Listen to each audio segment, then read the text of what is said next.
সাম্প্রতিক সময়ে বেশ আলোচিত সাংবাদিক মাসুদ কামালের একটা ভিডিও এবং ভিডিওতে কিছু দর্শকের কমেন্ট এবং সেটা নিয়ে মাসুদ কামালের বিশ্লেষণ, এই ব্যাপারগুলো একটা আলোচনার জন্ম দিয়েছে। এবং সেই আলোচনার জন্ম দিয়েছে এই কারণেই যে সেই আলোচনার মধ্যে যেটা উঠে এসেছে সেটা হলো যে ডিসেম্বরের দেশে ভয়ানক একটা রাজনৈতিক সংঘাত ঘটবে, একটা রাজনৈতিক বিপর্যয় ঘটবে, এই ব্যাপারটা আলোচনা হচ্ছে।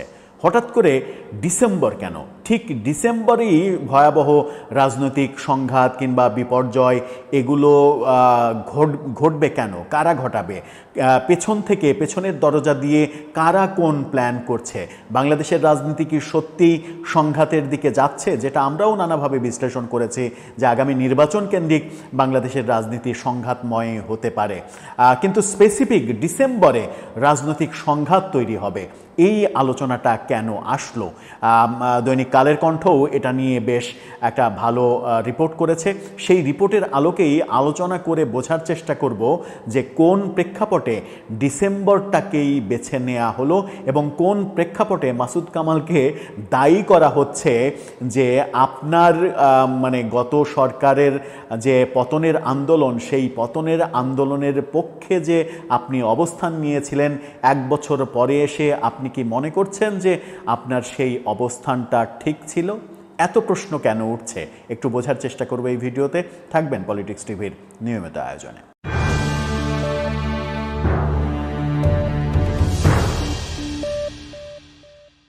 দর্শক, বলছিলাম ডিসেম্বরে ভয়ানক রাজনৈতিক সংঘাত ঘটবে, এই প্রসঙ্গটা উঠে এসেছে মাসুদ কামালের একটা ভিডিওকে কেন্দ্র করে।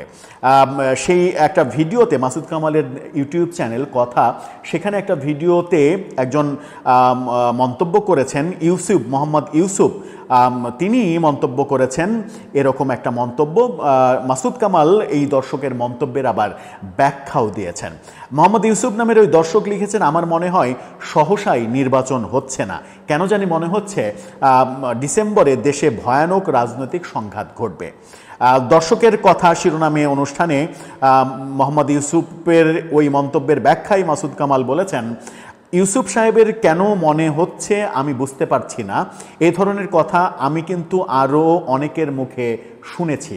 অর্থাৎ এই ধরনের কথা যে সমাজে আলোচিত হচ্ছে সেটা কিন্তু সত্য।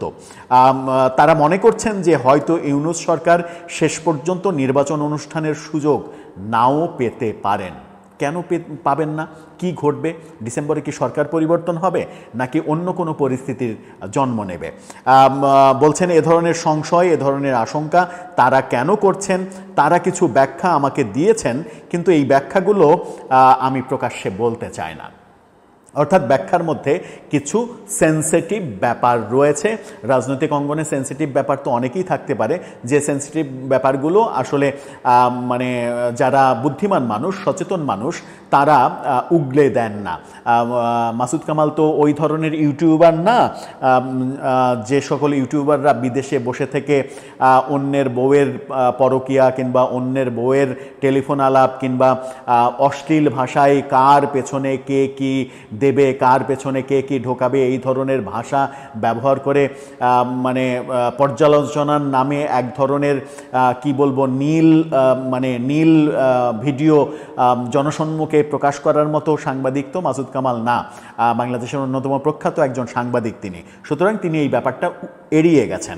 তাহমিনা আক্তার নামের এক দর্শক আবার লিখেছেন, মাসুদ কামাল ভাই বুঝতে পারছেন খাল কেটে কুমির এনেছিলেন কিনা? যে কথা বলছিলাম আমি একটু আগে, শিরোনামেই বলছিলাম।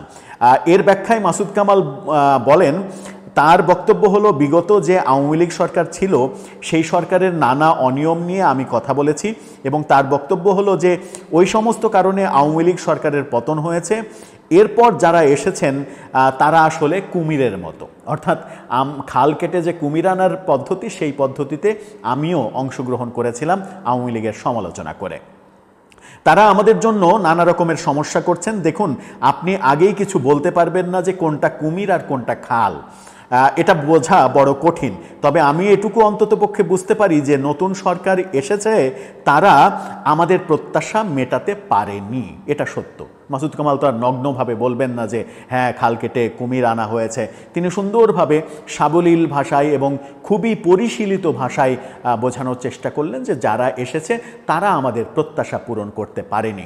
এটাই কিন্তু বাস্তবতা যে এই সরকারের কাছে আমাদের অনেক বেশি প্রত্যাশা ছিল, অনেক ইস্যুতে প্রত্যাশা ছিল, কিন্তু প্রত্যাশাগুলো বারবার বিভিন্ন জায়গায় গিয়ে ধাক্কা খাচ্ছে। কখনো বিভিন্ন উপদেষ্টার কারণে, কখনো প্রধান উপদেষ্টার প্রেস সেক্রেটারির কারণে, কখনো প্রধান উপদেষ্টার আশীর্বাদপুষ্ট রাজনৈতিক দলের কারণে নানাভাবে আমাদের প্রত্যাশাগুলো ধাক্কা খাচ্ছে বারবার। সোহেল রানা নামের একজন লিখেছেন, আমার মনে হয় না নির্বাচন হবে, হইলেও ইতিহাসের শ্রেষ্ঠ নির্বাচন হবে না, ইতিহাসের সবচেয়ে